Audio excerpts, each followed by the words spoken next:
नमस्कार। पहले हमने रुबाइयाँ पढ़ी थी, आज हम शायर फिराक गोरखपुरी की एक गज़ल पढ़ेंगे। कक्षा 12 की हिंदी की पाठ्य पुस्तक आरो बाग 2 में ये संकलित है। ये गज़ल कुछ इस तरह बोलती है कि जिसमें दर्द भी है, एक शायर की ठसक भी है और साथ ही काव्य शिल्प की वह ऊंचाई जो गज़ल की विशेषता मानी जाती है। तो अब इसको पढ़ते हैं। नोरस गूंचे पंखड़ियों की नाजुक गिरहें खोले हैं। नोरस गूंचे पंखड़ियों की नाजुक गिरहें खोले हैं, या उड़ जाने को रंगो बू गुलशन में पर तोले हैं। शब्दार्थ देखते हैं पहले। नोरस न्यारस, गूंचे कली, नाजुक कोमल, गिरह गांठें, बू सुगंध, गुलशन बाग। इस शेर में शायर प्रकृति की सुंदरता का वर्णन करते हुए कहता है कि बाग में नए रस से भरी कलियां अपनी पंखड़ियों की कोमल गांठों को खोल रही हैं, अर्थात बाग में फूल खिल रहे हैं। ऐसा लगता है मानो रंग और सुगंध आकाश में उड़ जाने के लिए पंख फड़फड़ा रहे हों। भाव ये कि रंग बिरंगे फूल खिलने से बाग तरह तरह के रंगों तथा सुगंध से बर उठा है। तारे आंखें झपकावे हैं, जर्रा जर्रा सोए हैं, तुम भी सुनो हो यारो, शब में सन्नाटे कुछ बोले हैं।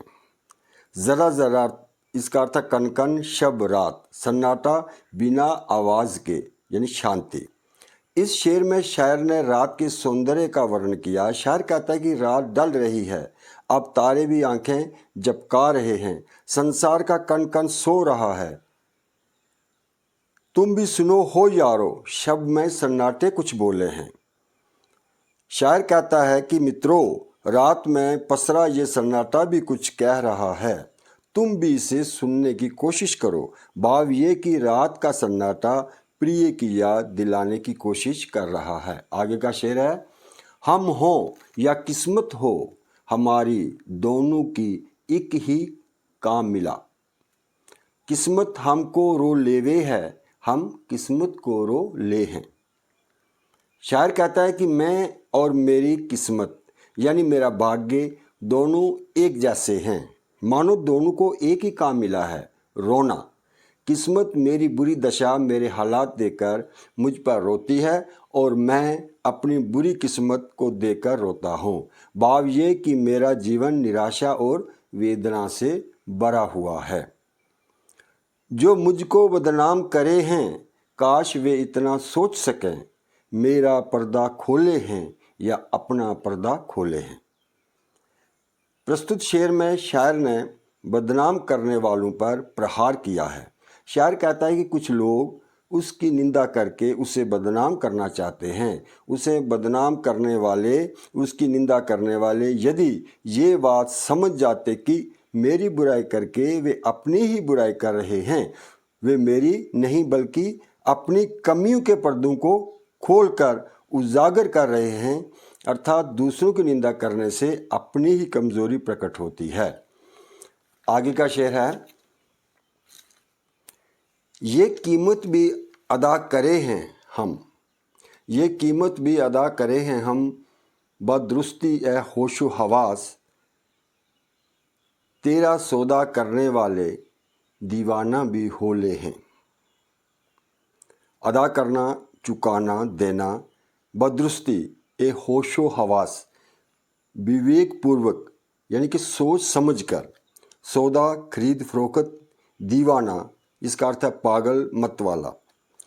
इस गज़ल में उर्दू शब्दों की भरमार है, इसलिए अर्थ समझकर इनको अच्छी तरह से समझना जरूरी है।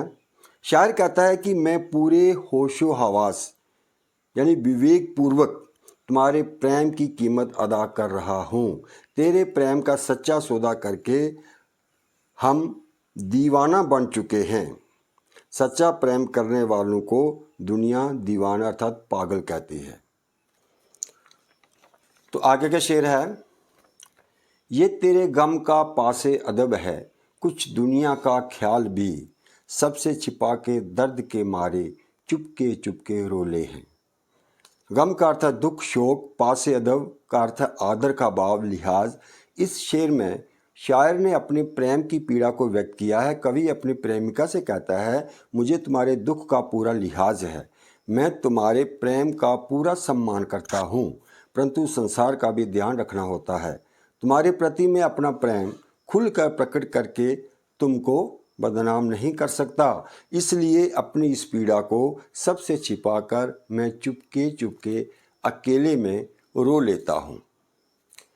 फितरत का कायम है तवाजुन, आलमे हुस्न इश्क में भी उसको उतना ही पाते हैं खुद को जितना खो ले हम।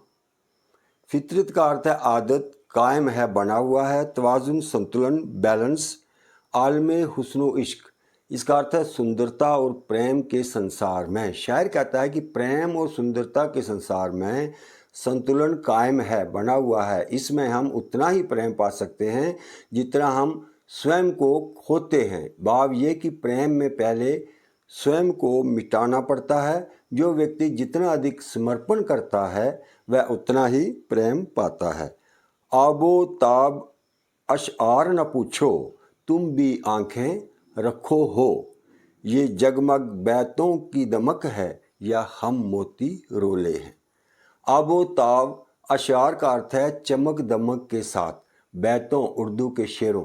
कवि कहता है कि तुम मेरी शायरी की ऊपरी चमक दमक मत देखो, उस पर फिदा मत हो, तुम्हें अपनी आंखें खुली रखनी चाहिए। मेरे शेरों की सुंदरता का कारण उनमें छिपे भाव हैं जिनमें पीड़ा बरी है। मैंने आंखों से जो आंसुओं के मोती बरसाए हैं उनसे ही मेरे शेर सुंदर बने हैं।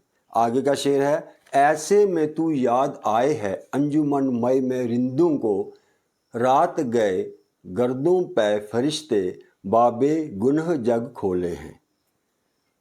अंजुमन मय का अर्थ है शराब की महफिल, रिंद शराबी, गर्दों का अर्थ है आसमान, फरिश्ते देवदूत, बाबे गुनह पाप का अध्याय। कवि कहता है कि हे प्रिया, तुम वियोग के समय में इस तरह याद आते हो जैसे शराब की महफिल में शराबियों को शराब की याद आती है, तथा जैसे रात होने पर देवदूत आकाश में संसार के पापों का अध्याय खोलते हैं। अंतिम शेर है, सदके फिराक एजाज़े सुखन कि कैसे उड़ा ली ये आवाज़, इन गज़लों के परिंदों में तो मीर की गज़लें बोले हैं। सदके का अर्थ है कुर्बान जाना, फिदा होना। एजाज़ सुखन का अर्थ है बेहतरीन शायरी, पर्दों में पीछे। शायर फिराक कहते हैं कि लोग मेरी बेहतरीन शायरी पर फिदा होकर अक्सर पूछते हैं, तुमने इतनी बेहतरीन शायरी कहाँ से सीख ली है?